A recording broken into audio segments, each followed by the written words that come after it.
안녕하십니까. 저는 지금 나이를 벌써 40을 넘긴 검은 머리만큼이나 흰머리가 부쩍 많아진 여자입니다. 제 기구한 인생이 달라지기 시작한 건 고작 몇 년 되지 않았습니다. 저는 몇 년 전 달라진 인생을 살기 전까지 정말 힘들게 살아왔습니다. 하루하루 눈을 뜨는 게 두렵고 치가 떨릴 정도로 말입니다. 저는 왜 항상 힘든 일은 저에게만 찾아오는지, 제가 전생에 무슨 죄를 지었길래 이 모양 이 꼴로 살아야 하는지 고민이 많았습니다. 저의 지난 인생, 그리고 달라진 제 인생을 차근차근 여러분께 한번 살풀이 하듯이 풀어보려고 합니다. 제 이야기를 끝까지 들어주시고 저의 내일을 함께 응원해 주시면 감사하게 생각하겠습니다. 저는 정말 찢어지게 가난한 집의 넷째 딸로 태어나 아무런 지원을 받지 못하고 항상 구박을 받으면서 살아왔습니다. 태어났을 때부터 울면 시끄럽다는 이유로 쫓겨나기 일쑤였고, 제가 할 수 있는 건 부모와 형제 자매의 눈치를 보면서 손가락을 빨아대는 일밖에 할 수가 없었습니다.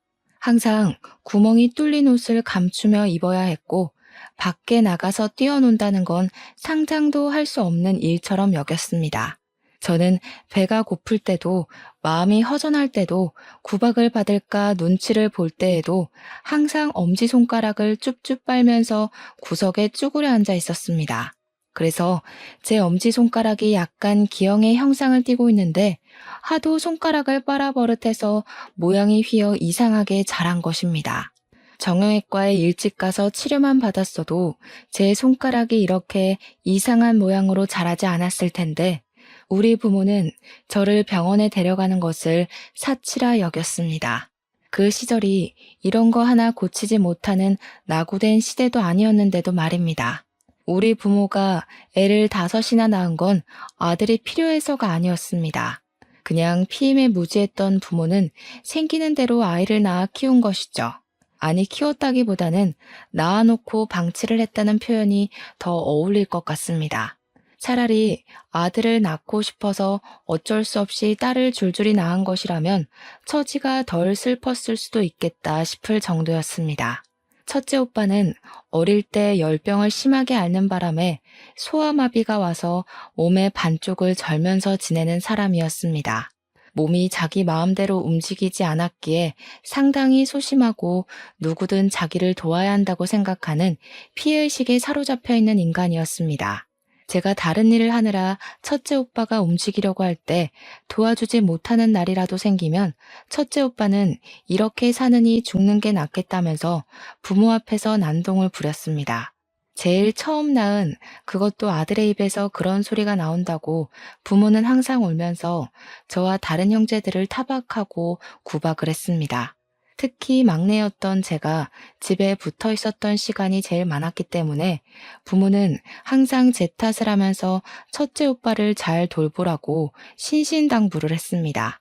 지금은 몸을 사용하기 힘들어서 아무것도 못하는 중이지만, 나중에 의술이 발달하면 소아마비로 반을 절게 된 인간들도 다 고칠 수 있게 될 것이라며 버티라 하셨습니다. 둘째 언니는 아주 멀쩡했고 아주 똑똑했고 아주 당찬 사람이었습니다. 그래서 언니는 20살이 되자마자 집을 떠나 도망쳤습니다. 언니는 고등학교도 나오지 못한 채로 부모 대신 돈을 벌어야 하는 집안의 실질적인 가정이나 다름없는 사람이었습니다. 노예처럼 항상 아침부터 저녁 늦게까지 일을 했고, 벌어온 돈을 전부 부모에게 빼앗기는 삶을 살아야 했던 불우한 여자였습니다. 저는 언니보다 훨씬 더 어렸기에 집에서 첫째 오빠의 뒷바라지를 하고 있었고, 언니는 그런 제 몫의 돈까지 벌어오라는 부모의 말에 떠밀려 닥치는 대로 일을 해야 했습니다. 너무나도 필요한 일상에 언니가 시들어버린 풀떼기처럼 나불나불거릴 때서야 이 집을 떠나야지만 살 수 있을 거란 생각이 들었나 봅니다. 저에게만 살짝 도망가라는 말을 남기고 모두들 잠든 새벽에 홀연히 사라져버렸습니다. 둘째 언니가 도망을 쳤다는 사실을 알게 된 부모는 분노했고, 밤이고 낮이고 언니가 떠난 대문을 향해 저주를 퍼부었습니다. 돌에 맞아 죽을련, 가다가 차에 치여 죽을련 하면서 차마 부모로서는 입에 담지도 못할 말들을 퍼부었습니다. 저는 그런 부모에게 기가 콱 눌려 아무것도 하지 못했고, 항상 언니가 마지막에 남겨준 도망가라는 말만 귓가에 왱왱 담아둔 채 하루를 살았습니다. 셋째 오빠는 술독에 빠져 사는 알코올 중독자였고, 수가 틀리면 집안의 모든 집기를 던지는 몹쓸 버릇을 가지고 있는 놈이었습니다. 부모조차도 그를 말릴 힘이 없어서 항상 셋째 오빠를 피해 몸을 숨겨야만 했습니다. 저는 첫째 오빠 옆에서 거동을 도와야 했기에 셋째 오빠의 매질을 피할 수가 없었습니다. 어느 날부터는 제가 제일 만만하다고 생각을 했는지 저만 괴롭히기 시작했습니다. 저는 셋째 오빠가 술을 마시고 들어오거나 집에서 술판을 벌일 때가 제일 무서웠습니다. 부모의 잔소리도 첫째 오빠의 피해의식보다 셋째 오빠의 매질이 가장 아프고 힘들었기 때문입니다. 우리 막내는 태어나고 얼마 되지 않아 갑자기 죽어버렸기에 기억도 나지 않습니다. 그러다 보니 세월이 지나 제가 17이 되었을 때부터 이 집안에서 일을 할 수 있는 사람은 오로지 저 하나뿐이었습니다. 이미 둘째 언니는 도망을 간 상태였고 거동이 불편한 첫째 오빠, 술에 취해 있는 셋째 오빠를 대신해 그 몫을 해낼 사람은 저뿐이었습니다. 저도 둘째 언니처럼 도망이라도 갈 수 있었다면 얼마나 좋았을까요? 하지만 우리 부모는 그렇게 호락호락한 사람이 아니었습니다. 둘째 언니가 도망을 가버린 그날 이후부터 줄기차게 저를 감시하고 들었기 때문입니다. 처음에는 제가 둘째 언니와 따로 연락을 하고 지내는 줄 알고 다시 둘째 언니를 잡아오려고 했는지 저의 동태를 감시하기 시작했습니다. 하지만 둘째 언니가 어디로 갔는지 전혀 모르는 눈치를 보이자 그 뒤부터는 저도 언니처럼 도망을 갈까 싶어 감시를 하기 시작했습니다. 본격적으로 제가 돈을 벌어오기 시작한 그날부터는 언니처럼 도망을 가지 못하도록 제 방문을 밖에서 잠그기 시작했습니다. 언니가 도망을 가게 된 것은 본인들의 뼈저린 실수라면서 그런 실수는 한 번으로 족하다고 말했습니다. 저는 밤에는 화장실조차 갈 수 없었습니다. 제 방문에 밖에서 잠겨 있었기에 방문을 열 수가 없었기 때문이었습니다. 항상 제 방에는 낡은 요강이 들어있었고 야밤에 화장실이라도 가고 싶으면 그 요강을 사용해야 했습니다.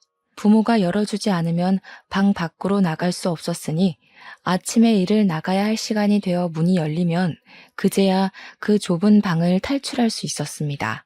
제 방 창문에는 쇠창살까지 달려 있었습니다. 제가 작고 왜소한 체형을 가지고 있었기에 창문으로 탈출할지도 모른다는 두려움이 있었던 겁니다. 도대체 이게 부모로서 할 일이 맞습니까? 저는 정말 사육당하는 동물처럼 그 집에서 돈 벌어오는 기계로 지내고 있었습니다. 제 나이 26살이 될 때까지도 제대로 된 교육 한 번 받지 못하고 공장에서 내도록 일만 해야 했습니다. 제가 공장에서 도망을 치면 되지 않겠냐 싶겠지만 그럴 수 있었다면 제가 진작 집을 떠나왔겠죠.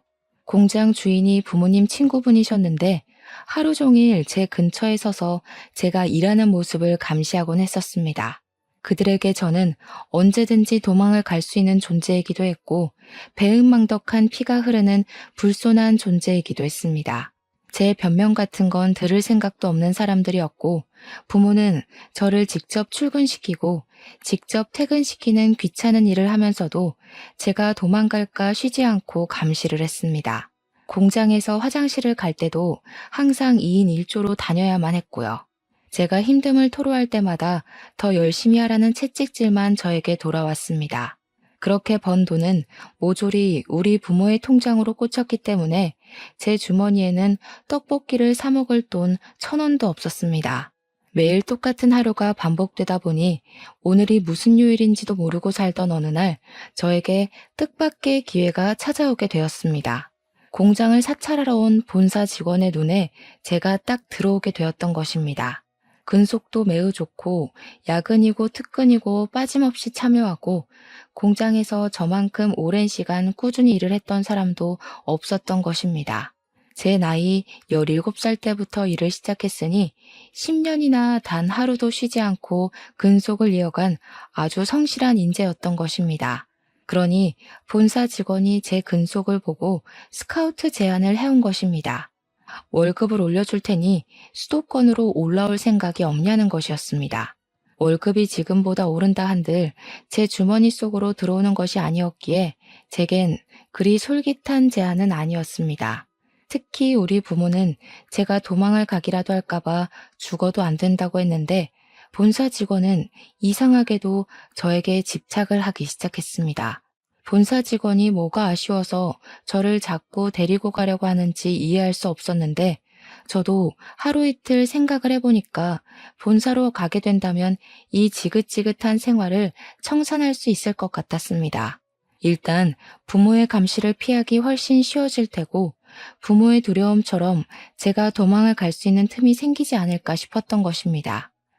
쭉 포기하고 있었던 제 삶에 한 줄기 빛이 들어오는 듯한 착각을 하게 되었습니다.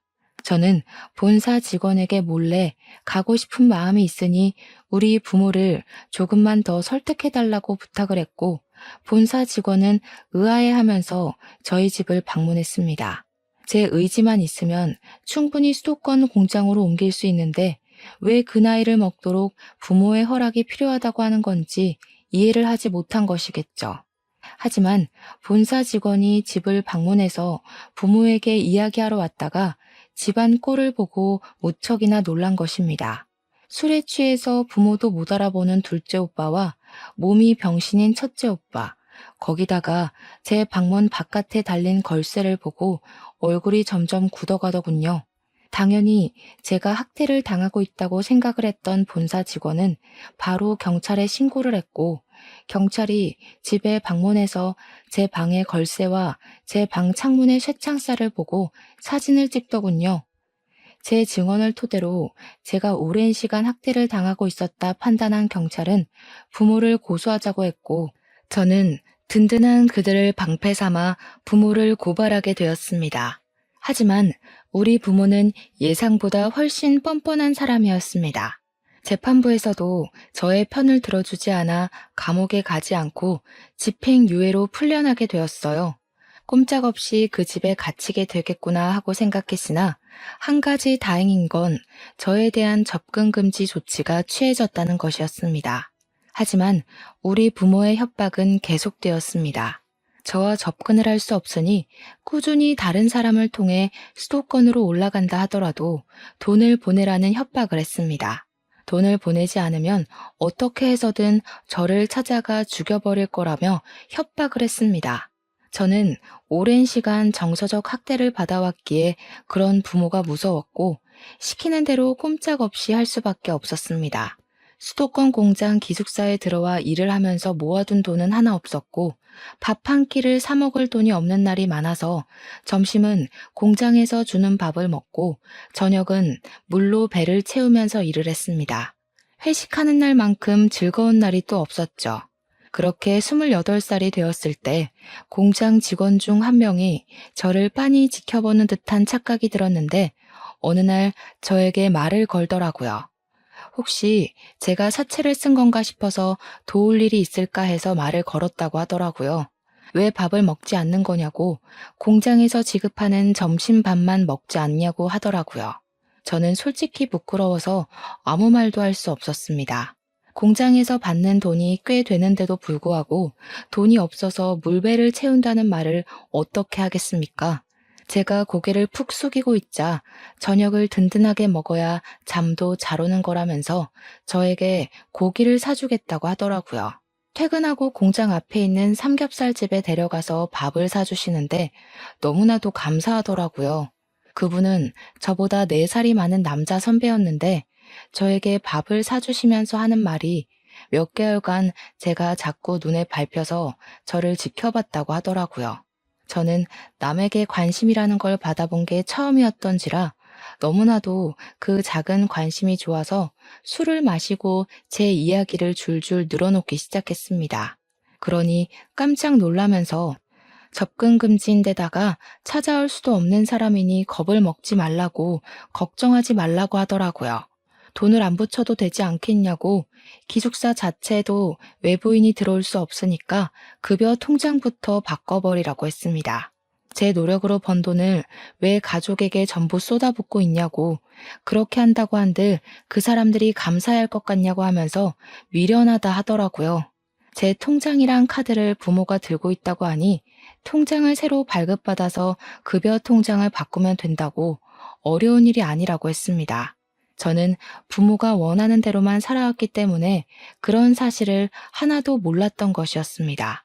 저는 결국 그 선배의 도움으로 통장을 새로 발급받을 수 있었고, 새 통장으로 월급 통장 또한 교체를 하게 되었습니다. 선배는 저에게 휴대폰 번호도 바꿔버리는 것이 좋겠다고 했고, 인터넷에 들어가서 손쉽게 번호도 바꾸어 주었습니다. 그리고 경찰서에 다시 찾아가서 접근금지 연장 신청을 하라고 하더군요.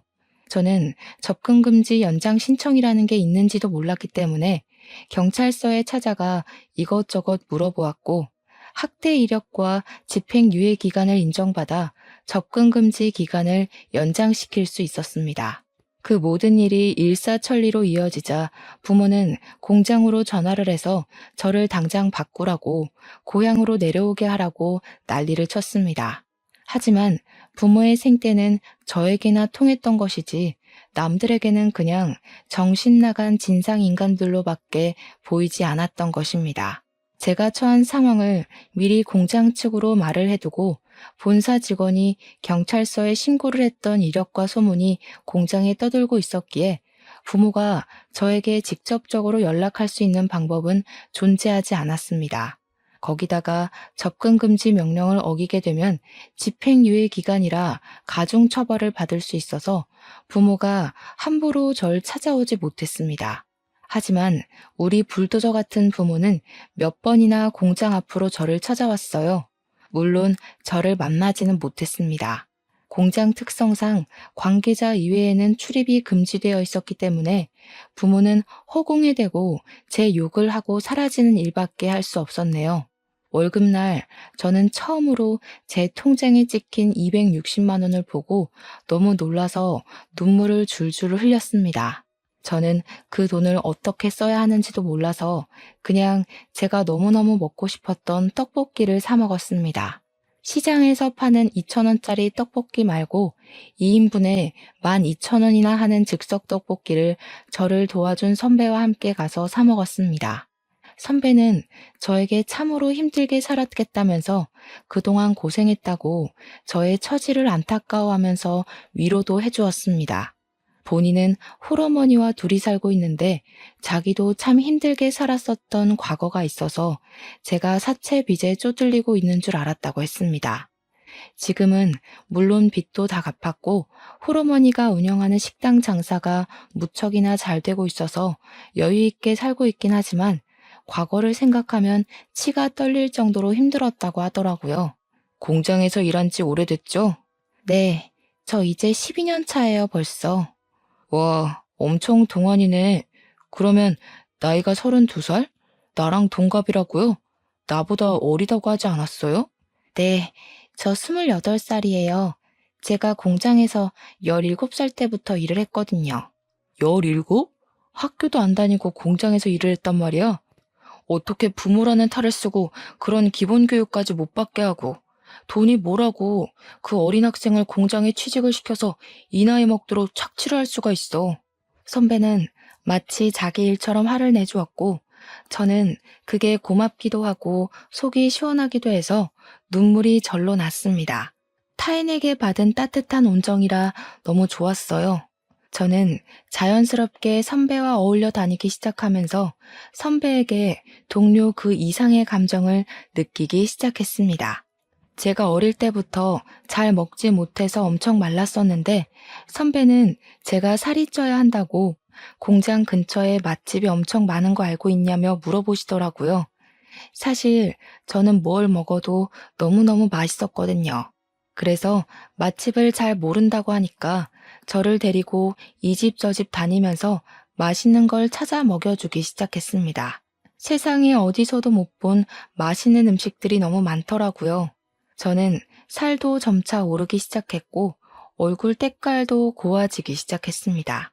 피쩍 말랐을 때는 인기도 없었고 누가 먼저 말을 걸거나 하는 일이 없었는데 오히려 살이 좀 붙고 얼굴 안색이 좋아지고 하니까 사람들이 따라 붙더라고요. 공장 남자 직원들에게 선물도 처음 받아봤다니까요. 그러니까 선배가 저한테 그런 말을 하더라고요. 자기 눈에만 보기 좋아진 게 아닌 것 같아서 조바심이 난다고. 자기랑 연애 한번 해보자고요. 주말마다 만났는데 그게 데이트였다는 건 알고 있냐고 하면서 앞으로도 자기랑만 데이트하자고 하는데 부끄럽지만 참 좋더라고요. 그렇게 저희는 연애라는 걸 본격적으로 시작했고 꼬박 1년을 만난 뒤 결혼을 하기로 결심을 가지게 되었습니다. 저는 식당을 운영 중이라는 시모의 가게에 찾아가서 인사를 드리게 되었는데 시모의 첫인상이 너무나도 무서워서 바짝 쫄았습니다. 얼굴에 심술이랑 욕심이 덕지덕지 붙인 인상이었는데 마치 우리 엄마를 보는 듯한 기분이 들어서 마음 한구석이 콩닥콩닥 걸렸습니다. 제가 인사를 드리고 나니까 갑자기 저한테 손이 좀 빠르냐고 물어보시더니 일을 도우라고 하면서 앞치마를 툭 던지시더라고요. 제가 늘 집에서 학습이 되었던 복종 반응이 있었기 때문에 아무렇지 않게 앞치마를 맸습니다. 그러니 남편이 저한테 지금 뭐 하는 거냐고 당장 앞치마를 벗으라고 이야기를 하더라고요. 시모를 향해서 인사를 드리러 온 거지 일하러 온 게 아니라면서 딱딱하게 얼굴을 굳히고 이야기를 했습니다. 그러니 시모가 자기한테는 인사도 나발이고 가게 일을 도와줄 사람이 더 필요하다고 하면서 일을 하라고 했고 저는 화를 내는 남편을 말렸습니다. 그렇게 그날 하루 종일 식당 일을 도왔고 그게 시모 눈에는 나쁘지 않게 보였는지 처음 인사를 드렸을 때보단 조금 누그러진 모습이었습니다. 제가 집안일을 어릴 때부터 도맡아 했기에 소질이 조금 있었거든요.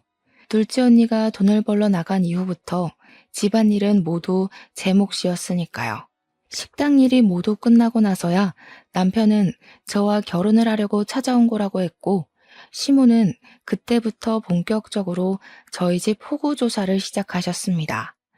저는 아무 말도 할 수 없었습니다.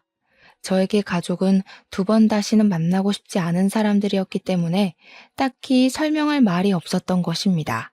하지만 속일 수는 없었기에 제가 아는 선에 있어서 최대한 솔직하게 이야기를 했더니 시모가 인상을 팍 쓰면서 완전히 날뛰시더라고요. 이 결혼은 절대 반대라고 빠져도 너무 빠지는 집 처자를 데리고 온 거 아니냐면서 자기 눈에 흙 들어가기 전까지 안 된다고 면전에 대놓고 말씀을 하시더라고요. 제발 허락을 해달라며 남편과 저는 무릎을 꿇고 빌었고 시모는 무릎을 백날 꿇어봐야 죽어도 안 된다는 말만 반복하셨습니다. 시모의 결사반대에도 불구하고 저와 남편은 헤어질 수 없어서 결국 저희는 혼인신고부터 해버리자는 마음을 가지게 되었습니다. 결국 결혼식도 올리지 않고 혼인신고를 먼저 했고 기숙사를 나와 신혼집을 얻어 살림을 차렸습니다. 당연히 이야기를 전해들은 시모는 머리를 싸매고 누웠고 저희 신혼집을 찾아와 세간 살림을 다 뒤집어 엎으면서 화를 내셨습니다. 지금이라도 혼인신고 취소하고 엄마가 골라주는 여자 만나서 장가가라고. 하필이면 만나도 저런 불행덩어리를 만나. 시모의 말에 상처를 받았지만 저는 포기하지 않고 시모에게 잘 보이고 싶어서 열심히 노력을 했습니다. 시모의 음식점 장사가 엄청나게 잘 되고 있었기 때문에 항상 일손이 부족했거든요. 일하는 사람들이 꽤 있음에도 주방 일은 항상 밀려 있었습니다. 그래서 저는 일부러 주말에 공장을 쉴 때마다 시모의 가게에 찾아가서 일을 하기 시작했습니다. 처음에는 주걱으로 제 등을 때리면서 나가라고 꼴도 보기 싫다고 혼을 내셨지만 제가 꿋꿋하게 버티면서 꾸준히 찾아와 일을 하니까 일을 하는 동안에는 내버려 두시더라고요. 저는 예쁨을 받으려고 노력하는 짓을 금방 그만두었지만 꾸준히 식당 일은 도우면서 남편 얼굴에 먹칠은 하지 않으려고 노력했습니다. 그렇게 애매하게 허락을 받은 것도 아니고 내쳐진 것도 아닌 채로 주말마다 열심히 일을 하고 있었던 어느 날이었습니다. 그날은 평일에 하루 미뤘던 연차를 쓰고 시모 식당에서 일을 하고 있었는데 시모가 어느 테이블에 가더니 너무 반갑게 인사를 하시더라고요. 우리 공무원 선생님들 하면서 밥 먹으러 왔냐고 저에게는 한 번도 보여주신 적 없는 살가운 얼굴을 하시더라고요. 슬쩍 보니까 대여섯 명이 밥을 먹으러 왔는데 시모 말에 의하면 공무원으로 일하는 사람들인 것 같더라고요. 우리 공무원 선생이랑 우리 아들이랑 결혼했으면 너무너무 좋았을 텐데 말이야. 그러니 여자 공무원이 자기 남자친구 있다고 아드님도 좋은 사람 만나겠죠 하면서 말을 돌리시더라고요. 저는 씁쓸한 마음을 감추고 공무원이 안정적인 직장이긴 하지 하면서 속내를 삼키고 있는데 슬쩍 본 얼굴이 이상하게 낯이 익더라고요. 가까이 다가가서 보니까 글쎄 연락이 끊긴 지 십수년이 지난 우리 둘째 언니가 떡하니 앉아있는 게 아니겠습니까? 제가 놀래서 언니 하고 부르니까 언니도 눈이 커다랗아져서는 진서야 하면서 제 이름을 부르더라고요. 언니, 우리 진이 언니 맞아? 언니, 아이고 진서야, 어떻게 살았어? 여기는 어떻게 온 거야? 가족들 전부 이쪽으로 이사 온 거야? 그런 거야? 아니야 언니, 난 집에서 도망쳤어. 혼자 여기 와서 지내고 있고. 주변 사람들이고 시모고 전부 둘이 어떻게 아는 사이냐고 궁금해했고 둘째 언니는 제가 친동생이라며 저를 소개해 주었습니다. 언니는 그동안 궁금한 게 많았는지 저에게 어떻게 살았던 거냐고 저를 두고 혼자 도망치는 게 너무나도 마음에 걸렸다면서 눈물을 글썽였습니다. 저는 저기 길 건너 공장에서 일을 하고 있고 여기는 우리 시어머니 가게라고 이야기를 하니까 결혼까지 한 거냐면서 무척이나 놀라더라고요. 슬쩍 시모를 바라보고 반대가 좀 심하셔서 혼인신고만 하고 같이 살고 있다고 하니까 시모가 멋쩍어 하면서 무슨 말을 그렇게 하냐고 하더라고요. 언니가 반대라는 말에 눈을 뾰족하게 뜨더니 시모한테 한 소리를 하더라고요. 사장님, 아니 사돈어르신. 지난번에 음식점 위생 문제로 큰일 치를 뻔하셨던 거 기억하시죠? 그거 저희 공무원들이 지역 발전을 위해서 주위 상권들 전부 최대한 유하게 마무리해드렸고요. 그러니 시모가 우리 언니한테 쩔쩔매면서 잘 알고 있다고 이야기를 했습니다. 앞으로 우리 동생 시집살이 너무 시키지 마시고 잘해주세요. 우리 동생 정말 고생하면서 힘들게 컸습니다. 저는 언니가 제 편을 들어준 것에 감동을 받아 눈물을 찔끔 흘렸습니다. 그리고 언니에게 제가 당했던 일들을 전부 털어놨어요. 부모가 쇠창살을 달고 저를 감금시킨 것, 10년 동안이나 노동착취를 당했던 것들 말입니다. 지금은 접근금지 신청을 해놓고 찾아오지도 못하게 연락처도 바꾸고 살고 있다고 하니까 언니가 아주 똑부러지게 잘했다면서 저를 칭찬해 주었습니다. 그렇게 언니랑은 연락처를 교환했고 서로 안부를 물어보면서 지내게 되었는데 항상 행복이 시작되면 사건이 터지더라고요. 제가 일을 하는 공장에는 여러 가지 조가 있었는데 저는 주 5일만 일하는 주간조였고 남편은 교대 근무를 하고 있었습니다. 남편이 그날은 밤 9시쯤 퇴근을 하는 날이라서 저녁 식사를 미리 준비해 놓고 남편을 기다리고 있었습니다. 평소보다 30분 일찍 8시 반쯤 현관벨이 울리길래 남편이 일찍 퇴근을 했나 싶어서 별 의심 없이 문을 열었는데 우리 부모가 떡하니 대문 앞에 서 있더라고요. 저는 놀래서 문을 닫으려고 했지만 부모가 한 발 더 빨랐고 제 머리채를 쥐어뜯으면서 문을 열고 밀고 들어왔습니다. 저한테 망할 년이니 못돼 처먹은 년이니 하면서 저를 막 이리저리 끌고 내동댕이 치고 발길질을 시작했습니다. 당신들 지금 접근금지 명령을 어긴 거야. 내가 경찰에 신고할 거야. 참나, 너 시간 개념 없는 건 여전하구나. 그거 어제 끝났어 멍청이야. 제가 결혼을 하고 적금 금지가 끝나가는 걸 체크하지 못했던 것입니다. 신혼생활이 즐겁고 주말이고 평일이고 일하느라 바빠서 신경을 쓰지 못했던 거죠. 저는 망연자실한 기분을 맛보게 되었습니다.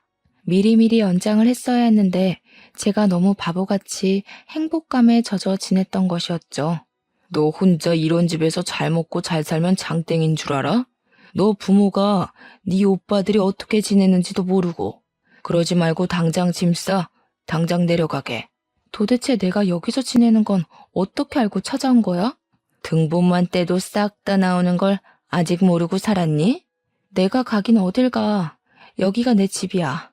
나 결혼도 했고 이제 당신들이랑 같이 살면서 노예처럼 굴지 않을 거야.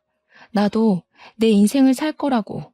제가 악다구니를 쓰는 사이에 우리 남편이 퇴근을 해서 집으로 돌아왔고 집안 꼴을 보고는 놀래서 거실로 들어왔습니다. 제가 주저앉아서 엉엉 울고 머리는 산발해서 있으니까 남편이 저에게 다가왔는데 그 순간 우리 아빠가 남편의 뺨을 세차게 쳤습니다. 네가 우리 딸을 꼬여낸 못된 놈이냐면서 소리를 지르고 남편은 이거 다 폭력이라고 신고하겠다고 맞서 싸웠습니다. 경찰을 부르겠다는 소리에 부모가 덜컥 겁을 먹었는지 잠시 조용해지더라고요. 자기들이 한 일이 불법적인 일이라는 걸 잘 알고 있는지 말로 하자고 하더니 남편과 저에게 무리한 요구를 시작했습니다. 우리도 돈만 꼬박꼬박 보내주면 이럴 일 없어. 매달 200만 원씩만 보내주면 우리도 조용히 고향 내려가서 살게. 도대체 200만 원이 네 집 개 이름입니까? 제가 한 달에 버는 돈이 잔업 다 해야 260만 원인데 어디서 200만 원을 달라고 하는 건지. 저는 절대로 못 준다고 날강도가 따로 없다고 바락바락 대들었습니다. 우리 남편도 제 의견에 동의를 하는지 그렇게는 드릴 수 없다고 이야기를 했습니다. 그러니 부모가 저를 낳고 키움값 받는 건데 뭐가 문제냐고 당당하게 말을 하는데 도대체 저를 키우는데 돈을 얼마나 썼다고 그런 말을 하는 건지 어이가 없더라고요. 손가락을 하도 빨아서 기형인 것도 매번 구멍난 누더기 옷만 입었던 것도 전부 물려받은 건데 저에게 드린 돈이 도대체 얼마인지 저도 궁금하더군요. 결국 남편이 경찰에 신고를 하겠다고 나서자 일단 본인들은 고향으로 내려갈 테니 돈은 꼬박꼬박 보내라면서 자기들 할 말만 하고 사라지더라고요. 저는 결국 서러운 마음에 언니에게 이 이야기를 했고 언니는 저에게 등본 열람을 막아놨어야 하는 거라고 이야기를 해주었습니다. 저는 몰랐는데 가족 간에도 등본 열람을 하지 못하게 막는 방법이 있다고 하더라고요. 그러면 주소지도 감출 수 있다고요. 언니가 공무원이었기에 그런 부분은 빠삭하게 알고 있었던 겁니다. 언니가 대신 처리를 해주겠다고 해서 저는 언니에게 모든 일을 맡겼습니다. 그래도 이미 집이 들통이 났기 때문에 다시 찾아올 방법은 얼마든지 있었죠. 이를 어찌해야 하나 고민을 하다가 저희는 결심을 했습니다. 일찍 전세를 빼고 시댁에 들어가서 살기로 말입니다.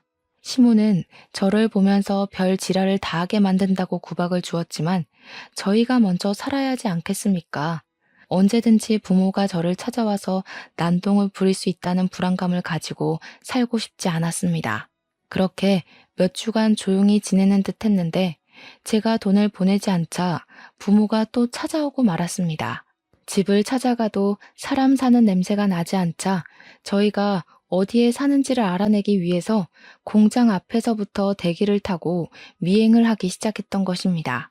저는 일찍 퇴근을 해서 부모와 마주치지 않았는데 우리 남편은 교대조로 근무하고 있었기 때문에 부모가 남편을 발견하고 미행을 했던 것입니다. 우리 남편은 그걸 집에 돌아오는 중간쯤에 눈치를 챘고 바로 시댁으로 오지 않고 빙빙 돌면서 부모를 따돌리려고 했습니다.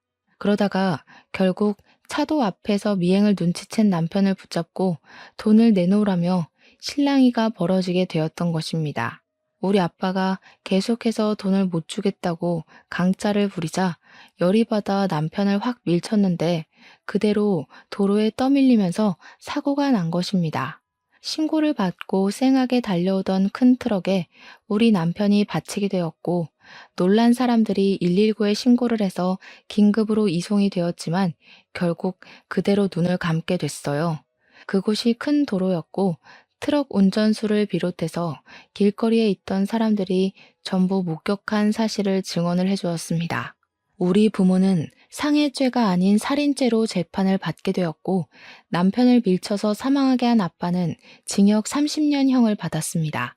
옆에서 같이 거들었던 우리 엄마는 끝까지 자기는 고의가 아니었음을 주장했지만 공모를 한 혐의가 인정되어 20년형을 받게 되었습니다. 둘 다 억울하다고 하면서 항소를 하겠다고 난리를 쳤지만 변호사 비용도 없는 그 인간들이 뭘 할 수 있겠습니까? 장애가 있는 아들이 있다고 눈물로 읍소를 하며 자기들이 20년, 30년 감옥에 살면 나라가 자기 아들을 죽이는 거라고 난리를 쳤습니다. 하지만 법원에서는 보호시설로 아들들을 옮기면 되지 않겠냐는 결정을 내리고 받아주지 않았습니다. 거기다가 저를 학대하고 접근 금지가 끝나자마자 저를 찾아와 난동을 부렸던 점까지 연결이 되면서 가중처벌을 받게 되었습니다. 하지만 그런 처벌을 받았다고 제 마음이 누그러지거나 풀리는 것은 전혀 없었습니다. 저는 하루아침에 남편을 잃은 과부가 되었고 하루하루 눈을 뜨는 게 괴로웠습니다. 더욱더 괴로웠던 건 제가 시댁에서 시모와 함께 지내고 있었다는 사실이었습니다. 시모는 하나뿐인 아들을 저 때문에 잃게 되었다면서 저를 볼 때마다 분노에 가득 차 있었습니다. 제가 죽었어야 했는데 자기 아들이 죽었다며 저를 원망했습니다. 하지만 가해자가 제 부모인데 제가 뭘 어쩌겠습니까? 저는 하염없이 눈물만 흘렸죠. 시모는 결국 저에게 집을 나가라고 했습니다. 그런데 글쎄 그 와중에 남편의 사망보험금에 대한 존재를 알게 됐습니다. 남편이 사망보험금을 제가 받을 수 있게 가입을 해줬었는데 그걸 시모가 알고 보험금을 내놓으라며 악다구니를 쓰기 시작했습니다. 우리 아들 목숨값을 왜 가해자 딸인 네가 받냐? 당장 내놔. 그 돈으로 네가 행복하게 사는 꼴 나는 죽어도 못 본다. 내가 마지막으로 기회를 줄 테니 그 보험금을 내놓고 너는 어디 다른 집에 채취 자리 마련해 줄 테니 그쪽으로 가. 그러면 저에게 사거리 지나서 있는 대형 고깃집 사장 아들이 장애가 있는데 그 집 며느리로 들어가면 돈 걱정은 없이 살 수 있을 거라고 하더군요. 첫째 오빠가 장애가 있다고 하지 않았냐면서 딱 맞는 자리라고 남편 보험금을 내놓고 저는 그 집에 들어가서 살라는 겁니다. 시모가 도대체 무슨 자격으로 저에게 이런 요구를 하는지 어이가 없어서 죽어도 싫다고 하자 그러면 보험금 내놓고 자기 집에서도 나가라고 했습니다. 어머님은 돈도 많으시면서 도대체 남편이 저에게 남겨준 보험금을 탐내시는 거예요? 애초에 난 네가 마음에 들지 않았다. 어느 한 구석도 눈에 차는 곳이 없었어. 우리 아들 목숨값으로 네가 먹고 놀고 하는 거 생각하면 기분이 더러워서 자다가도 벌떡 일어난다, 내가. 그 말에 저는 그냥 시모에게 사망보험금으로 받은 1억을 줘버리고는 다시 공장 기숙사로 돌아와 일을 하기 시작했습니다. 기숙사에 다시 들어오니까 남편이랑 살았던 그 집이 너무 그립고 제 처지가 너무 불쌍하게 여겨졌어요. 그때 우리 둘째 언니가 저에게 많은 힘이 되어 주었습니다. 저한테 공장에서 허송세월 보내지 말고 공무원 준비를 해보는 게 어떠냐고 하더라고요.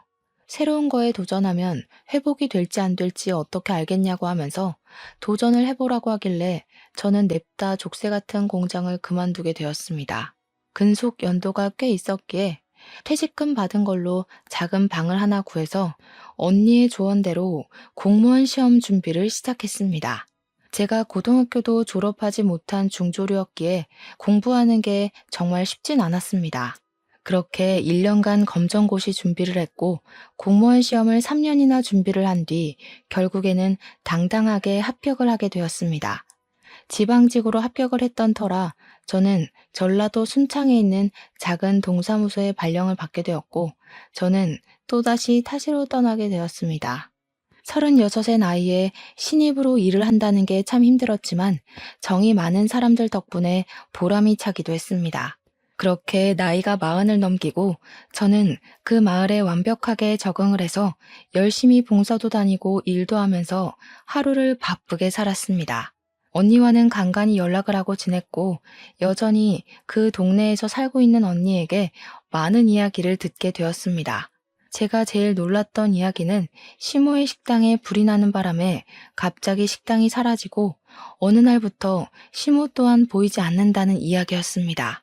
분명 불이 난 이후에 시모를 두어 번 봤었는데 이사를 간 것인지 뭔지 갑자기 동네에서 사라졌다고 하더라고요.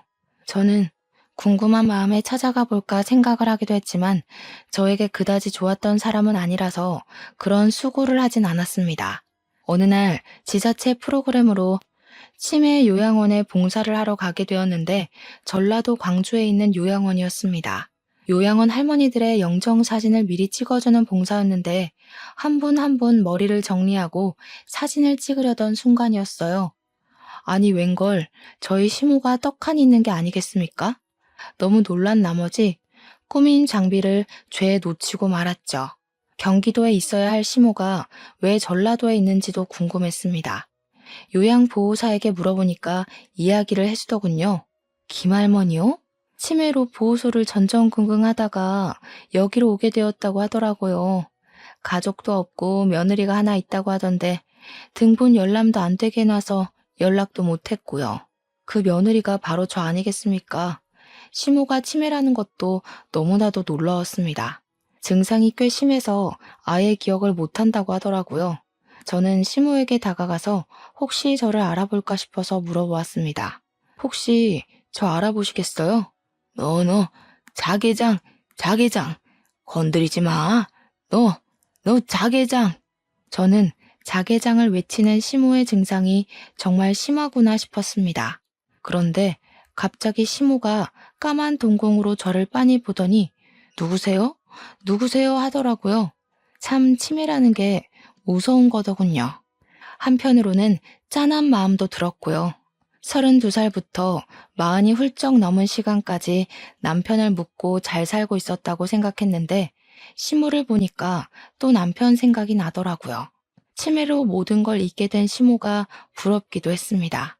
그렇게 8개월이라는 시간이 지나는 동안 가끔 시모를 들여다보러 요양원에 찾아갔었는데 시모가 죽었다는 연락을 받게 되었고 저는 장례식에 참석을 했습니다. 제가 며느리였으니 사망신고도 하고 정리할 게 더 없나 시모의 통장을 살피는데 현금이 한 푼도 없더라고요. 이상했죠. 제가 남편 사망보험금도 1억이나 던지고 나왔고 시모 식당 장사가 꽤 잘 돼서 현금이 많았거든요. 거기다가 불이 나서 식당이 전소됐으니 화재보험 보상금도 받았을 거고요. 통장에 돈이 없으니 정리할 것도 없겠다 싶었는데 문득 시모 집이 생각이 나더라고요. 갑자기 치매 증상이 왔으면 집 정리도 못했겠다 싶어서 하루 연차를 내고 경기도에 있는 시모 집을 찾아가니 정말 뽀얗게 먼지가 쌓여 있었습니다. 내부 정리를 하고 집도 팔아야겠다 싶어서 정리를 시작했는데 구석에 자개장이 있는 게 아니겠습니까? 시모가 저를 보고 자개장 했던 것이 생각이 나서 이리저리 보니 자물쇠로 입구가 잠겨 있던 것이 녹이 많이 쓸어 살짝만 힘을 줘도 열리더라고요. 근데 그 자개장 안에 글쎄 현금 다발이랑 금괴가 있는 게 아니겠습니까? 저는 너무 놀라서 입을 떡 벌렸습니다. 시모가 은행도 못 믿은 건지 돈이 생기면 전부 금으로 바꾸고 현금을 다발로 모아서 넣어두었던 겁니다. 거기에는 남편의 사망보험금과 화재보험금까지 다 있는 듯 했습니다. 1kg짜리 금괴가 10개는 넘게 있었거든요. 저에게 마지막에 자개장이라고 외친 게 저에게 이걸 주려고 했던 건지 절대 뺏기지 않겠다고 한 건지는 모르겠지만 저는 그것들을 전부 들고 나왔습니다. 우리 남편의 목숨값을 찾았다고 생각하니 차마 쓰진 못하겠더라고요. 그래서 저는 제 노후 자금이라 생각하고 아껴 쓰고 남은 돈을 억울한 사람들, 저처럼 가족들에게 피해를 입은 사람들을 위해 사용하기로 마음을 먹었습니다. 제 기구했던 인생이 그 지기장 하나로 달라지기 시작했고, 저는 그 이후 매년 기부를 하면서 지내고 있습니다. 지옥과도 같았던 인생이었지만 끝은 이렇게 꽃 만개하는 봄처럼 다가왔어요. 저는 저처럼 피해를 입은 사람들에게 희망이자 용기가 되길 바라는 마음으로 진심을 다해 봉사하고 기부할 생각입니다. 여러분들도 욕심 부리지 않고 좋은 뜻으로 사람을 대하면 언젠간 봄날이 오지 않을까요? 아무튼 제 긴 사연 들어주신 여러분 정말로 감사합니다. 좋은 하루 보내세요.